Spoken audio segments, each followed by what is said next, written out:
The guy still thinks that. I don't know. This guy still thinks Hero has value. It's just you know. Sometimes you can't reach people. What can you do, bro? You know, you try to talk a little sense into them, but they're too busy smoking the sense. Is usually what happens. So how you doing, bro? You doing all right? How you enjoying your time off now, you bum? I'm doing well. Time off. What? We came off rookie minicamp. We have the schedule release coming up. There's actually so much going on. We get an interview with Odell Beckham Jr. expected this week, so he'll be introduced. So there's a lot going on. Busy entire week for you. An Odell Beckham interview and a schedule release. Damn, you are active. Holy.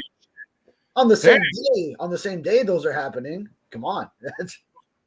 That's quite an overload.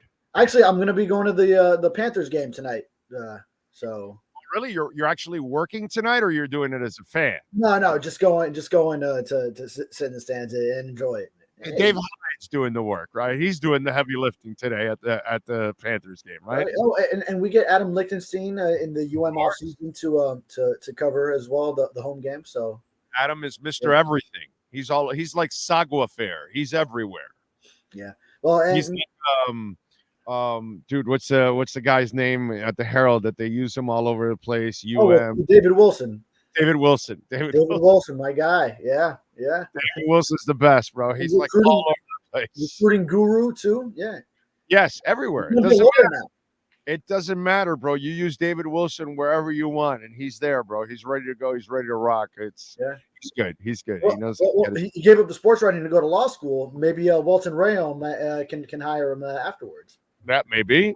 Let's see. They actually might be hiring very soon. I don't want to say anything, but they could be expanding very soon. I think he's still got a couple of years. I mean, he just started law school, so maybe if they could put something on hold for him, then he pops in as an intern.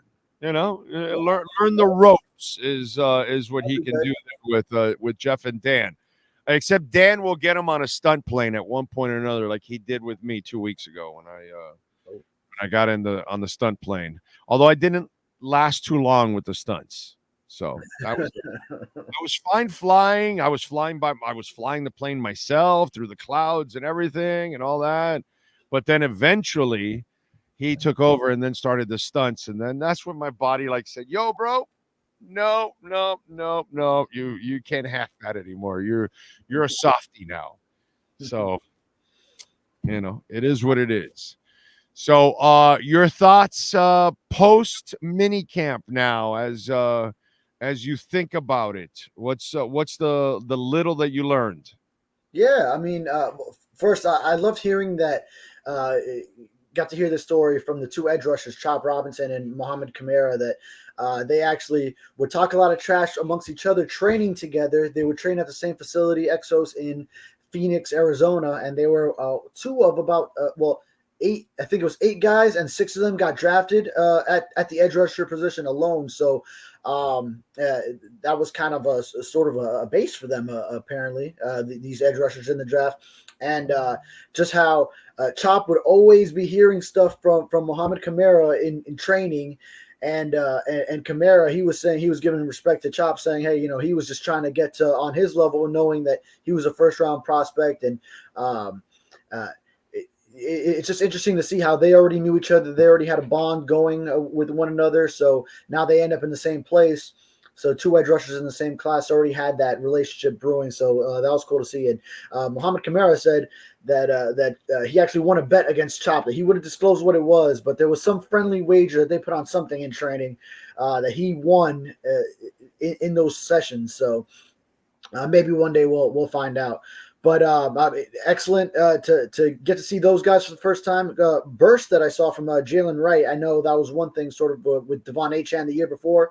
Wanted to see, hey, that speed is real. And yeah, it certainly is. One of the few things you can actually see in the limited viewing of this rookie minicamp. So, and Patrick Paul, that size, he is a mammoth human being, indeed. Yeah. But you watch the Jalen Wright highlights in Tennessee, and yeah, you can see that. Yeah. You can see with pads and everything. Speed is just there, bro. What is that? What is that? Is that something in the background? Oh, okay, Sean. I don't know. Sean's like he's got his hands up going. I don't know.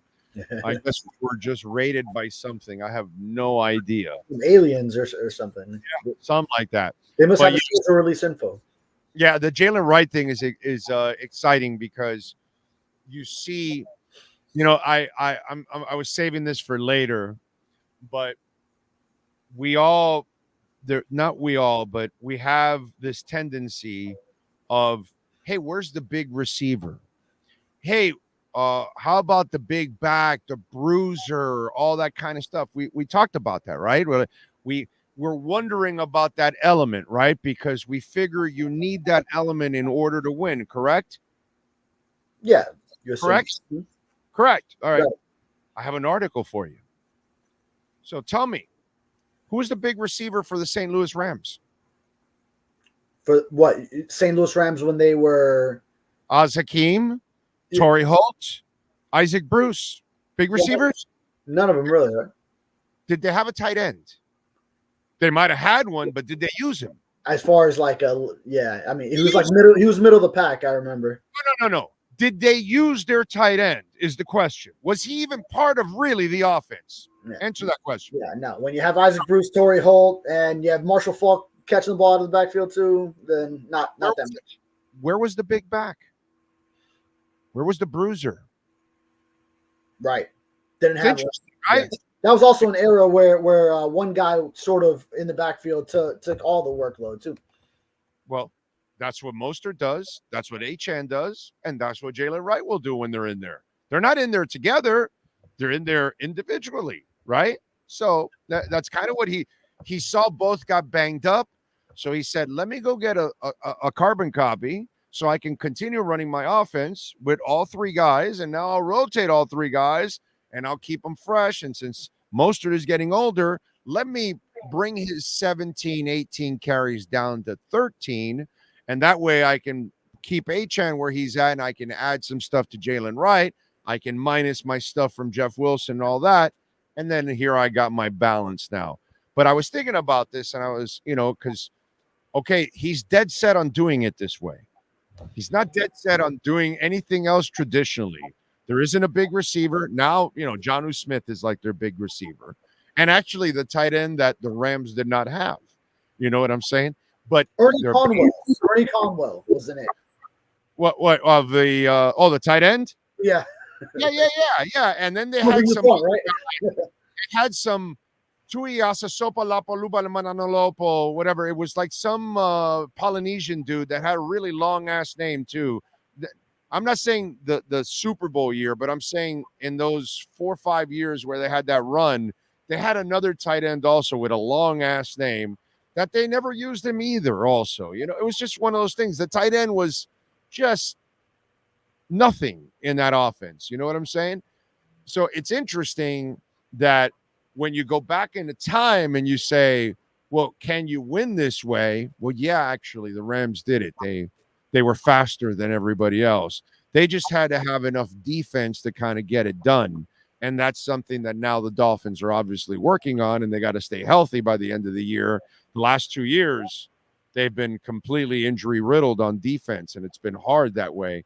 But it's funny that as much as all of us try to push the other elements because they don't have them, and then we say, and then I say, and others say, wow, this guy's stubborn. He doesn't really want a power back. He doesn't really want big receivers. He can't find a way to use Gesicki. He can't find a way to use Claypool. Okay, well, can this be done? Yeah, actually, the greatest show on turf and the greatest show on surf might be the twin, the twin to that championship.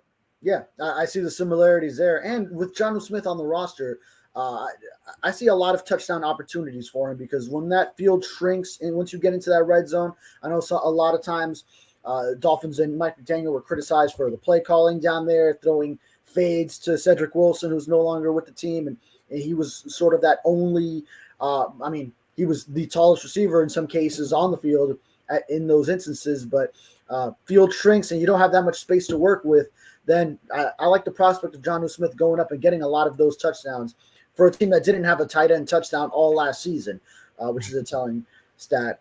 And also Jalen Wright, hey, he has some thickness to him too. He's 210 pounds listed, so it's not like he's just, he's not the same as Devon Achane coming out of college.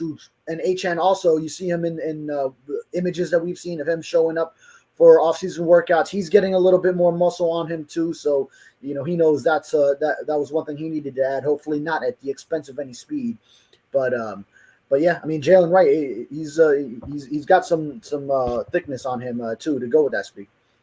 Yeah. So it's just kind of interesting that the what he wants to do actually was done, in the past, and so it's kind of an interesting comparison with that Rams team and then now this team, and we'll see if they're able to pull it off. It'll be one of those deals to watch and to see. Now, when you look at everything that's gone on now, where are your concerns, if there are any, and how much better do you feel, or should a Dolphin fan feel, after day one of free agency where they lost a bunch of people and everybody was panicking, and then they've kind of been able to retool and kind of reset the team? Yeah, I mean, they've addressed so much of it. We knew wide receiver 3 was still the one that was pending, and they go and get Odell Beckham Jr. So just about the best guy you could get for that spot. I know we've brought up DJ Chark here as well. Tyler Boyd was around. Boyd made less money than Odell Beckham. But you still look at maybe another safety, maybe an interior offensive lineman, a guard. But I think on the offensive line, this staff, like Chris Greer said last year, around the same time when he was fielding questions from the media about whether it's a right tackle, needing one there, needing a left guard, extra competition, this and that. And he flat out said, well, I think you guys are a lot more concerned about this offensive line than we are in this building. And maybe that's a similar thing right now for this Dolphins brass. The timing of the offense does so much for the offensive line, where Tua getting the ball out quicker than most other quarterbacks, his quick release, the timing on those short routes, the way the run, the outside zone keeps defenses honest. You can't just pin your ears back and rush the quarterback, and the timing in the passing game, all that combined, keeping defenders honest, that does a lot for an offensive line in itself. That's why this Dolphins offense, and in addition to what Butch Barry was able to do with developing these linemen last year and now getting a second year in the same offense, that's why they were able to go through 12 different starting line combinations and still maintain a level of effectiveness, keep Tua Tagovailoa clean, fewest or among the fewest quarterback hits, despite all those changes in the offensive line. So I think the system itself will lend itself to be able to work with whoever wins out the guard competition. If it's Aaron Brewer, it's at center, and also, hey, if Connor Williams he gets through his rehab and then he's ready to come back and ready to address his free agency finally, then maybe the Dolphins will welcome him as well. Yeah, no, I think so. That will be actually a really cool thing. Are you expecting anything else on the free agency side? Because everybody's got suggestions on what they should get on the offensive line or D line or anywhere else. Yeah, I mean, you look at those positions, interior of the offensive line, defensive tackle. Now, probably at this point, you'd just be adding another guy who would work himself into a rotation or competition during this offseason, 4 reps. And maybe that third safety. You can use Anthony Weaver, probably thinks outside the box, can come up with different ways to get a third safety in there, whether it's a rotation or needing another guy. I mean, Justin Simmons is still out there too. Let's not forget. He's going to be 31 in November. Yeah, he's got to want money, right? That's why he's still out there. Because you're going to be 31. I have a hard time believing that they're going to give you a long-term contract. Yeah. So why are you still out there? You're Justin Simmons. Like, and by the way, if you sign Justin Simmons, he's your starter. Right. He's probably not going into a situation saying, "Hey, okay, yeah, I understand you have Javon Holland and Jordan Poyer already there." Why sign Jordan Poyer then? If you're going to sign Justin Simmons, why are you going to sign Jordan Poyer? So that tells me that Justin Simmons wanted more money than Jordan Poyer got. And so they made their bet already. So I don't believe they're going to go for Justin Simmons now, because then that would make the Poyer signing almost useless. Because what are you going to do? Keep one of those guys as your bench guy? Yeah. That doesn't, Simmons and Poyer at this point in their careers, I don't think they're looking to go onto a team and be a bench guy. You know what I'm saying? I wouldn't think if that that scenario were to play out, I wouldn't see Anthony Weaver going traditional two safeties all the time, and then someone is your bench safety. So I would see incorporation of three safeties, like another one is a dime that's in the box sort of thing. I would envision him getting creative. Well, we know the Ravens were able to do different things. Disadvantage in certain offensive sets, you're going to be at a disadvantage with three safeties. Oh yeah, right. I mean, so you're going in and out of different personnel for sure. Right. The three safety look is a look that you have to use to your advantage, but it's a situational thing. Yeah. Cannot be. So then that third safety is going to be on the bench. And that's where I would say the Simmons stuff just doesn't make sense, because you made your bed with Poyer already. It probably wouldn't sit well with one of those three. I get your point. Yeah.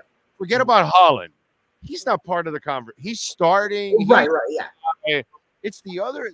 Now you signed and now you created a problem is the thing. And that doesn't make sense. You either shit or get off the pot.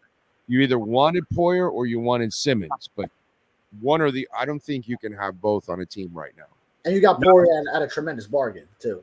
Yeah, exactly. Great deal. Yeah. And by the way, you get Rachel Bush. I mean, it's really a bargain. It's really, I don't know what Simmons brings to the table, but there's a good chance it's not as hot as Rachel Bush. Just saying. Is she the hottest wife on the team right now? I'm not going there, Big O. Sorry. All right. I talk to these guys. And they know. It's not like they don't know. I mean, she's constantly showing her wares out there, so it's not like she's unknown to all of us. You know what I'm saying? I'm just give the man his props. He married well. He deserves props, but I think he might be number one on the team. I don't know. I don't know all the wives yet. I remember back in the day, the 97 Marlins were on a little bit of a roll. Several of those guys had some pretty hot wives, actually. Okay. 97 Marlins, so yeah. Yeah, because Dalton had a Hooters girl that she was like Dalton? Miss Hooters National or whatever, and she was like a smoke show. National, huh? Yeah. I remember that Bobby Bonilla's wife was beautiful too. I mean, they were on a roll, man. They were on a roll. So I don't know about all the, like, we know Braxton's got also influencer, beautiful girlfriend, and we know about obviously Jordan. I don't know about all the guys. I don't know. You've been around maybe more than that. You've seen them hanging around with their significant others. You know what I'm saying? A little bit. I mean, some of them have made popular social media posts showing sort of that, hey, all the guys and their wives and girlfriends got together for special occasions, holidays, or maybe like road trips and such. So some of them, they're more out there public with what they show the fans. Others just like to be sort of more honed in on the family, stay out of the public eye, and just enjoy NFL wife living. And by the way, for Josh Miller, for the 4,000th time, they are not interested in Dalton Reisner at all. They weren't interested in him 9 months ago when it was brought up, and he's been available at least 3 times. And before Butchberry, they never got him. And post Butchberry, they're not getting him. So the first time he was available was pre-Butchberry. the last 2 times you've had Butchberry, and I already reported it last time, like 9 months ago, that they weren't interested. And so I've followed up again, and I even asked again, and they are not interested. So just trying to repeat it out there over and over and over again, because apparently Josh Miller does not follow this platform heavily enough to know that I've reported over and over and over again. Dalton Reisner will not be a Miami Dolphin. Not be a Miami Dolphin. Okay? Just in case. Because, man, that name is repeated over and over and over and over again. And I don't know how people have not seen the writing on the wall. And now this franchise is coming in to $18.5 billion post June 1. So that's now just a few weeks away. So, and I mean, you look at so many spots on the roster, it feels like they're pretty set. Like even the ones that you end up looking at, maybe they could use a backup safety, but they're still sort of top safeties out there. But they're going to have this money available with a lot of roster spots sort of settled. But money rolls over, doesn't it? Yeah, rollover is going to be huge. That's going to be huge for this franchise. So that's why they're just going to use it on Tua, and then they're going to roll over because you got to sign Holland, you got to sign Phillips, you got to sign who else? Waddle. You got I think that's next. I think that's what comes. First, you settle the Tua contract, which will happen next month. And then after that, I think you start working on the other stuff for next year. And so that money, I think, will be used. And I think you'll keep a little bit in a kitty for injuries down the line. Yeah, that something happens and somebody becomes available towards the trading deadline because a team is – oh, by the way, you know what? I got to plead ignorance here. Did they push back the trading deadline finally because they wanted to do that? Ooh, that's right. I remember that during owners' meetings. That was one of the. I forgot about that. Here, I'm trying to do a quick search to see if we. Well, I see quick search. I see November 5th. That's the same. So yeah, I mean, just it might have been maybe 1 week off, but it's similar because it was October 31st last year. It was on Halloween last year.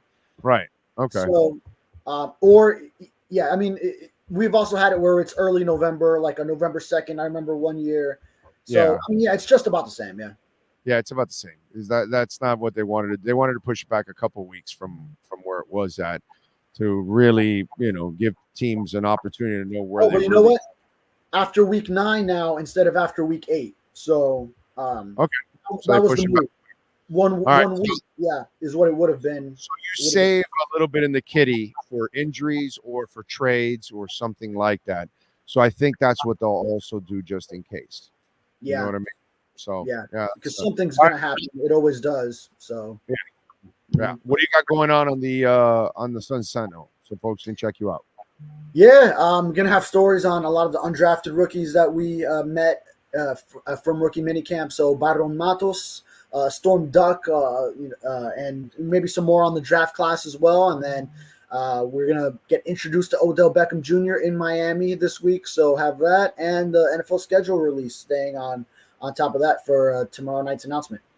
All right, excellent. When you guys talk to Odell, tell him, will you improve your boat wear?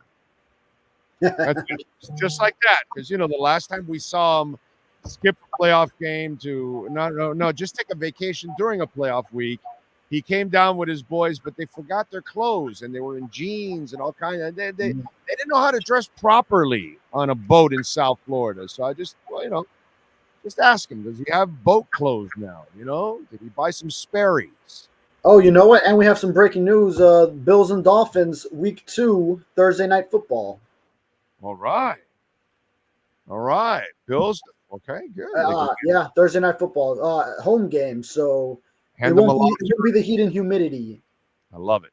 They'll be sucking wind like they were last time. They can't play in the snow. But it'll be at night, though. It will be at night, so it won't be. It'll be hot, but they can't play in the heat or in the cold or at night or anything. They complain about it all. So that's kind of the Bills' way. All right, follow him on Twitter at David Furones _ and catch his work at the South Florida Sun Sentinel. David, thank you as always, my friend. Appreciate you. Yes, sir. Thank you. You got it. There you go. And call my friends at Welt Rheaume 954-966-4646. Bankruptcy, condo damage, criminal defense, business owner claims, commercial litigation, personal injury. Call Jeff Welt and Daniel Rheaume 954-966-4646.